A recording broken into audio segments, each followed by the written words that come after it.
ഇക്കൊല്ലം വയനാടിന്റെ പേര് പറഞ്ഞിട്ട് മൗലിദ് മുടക്കിയ മഹലിൽ എന്തുണ്ടായി?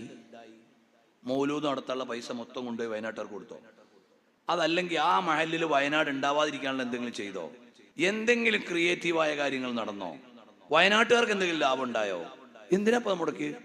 അതാണ് ബിദ്അത്തുകാരായ ആളുകൾ കിട്ടിയ ചാൻസിൽ ഒരു ഗോള്, ഈ പേര് പറഞ്ഞിട്ട് നാട്ടിൽ നിന്ന് മൗലിദ് ആഘോഷമാണ് മുടക്കാന്ന്. അല്ലാതെ അതുകൊണ്ട് എന്തുണ്ടായി? ആ നാട്ടിൽ നടക്കുന്ന ചില നന്മകൾ മുടങ്ങി എന്നല്ലാതെ എന്തെങ്കിലും വയനാട്ടുകാർക്ക് ഉപകാരമുള്ള വല്ല കാര്യം ചെയ്തോ? ആ കണക്ക് കൂടി ഒന്ന് സോഷ്യൽ മീഡിയ വരട്ടെ. ഞങ്ങളുടെ മഹലില് മൗലൂദിന് വേണ്ടി പിരിച്ച 10 ലക്ഷം റുപ്യ വയനാടിന് കൊടുക്കുന്നു.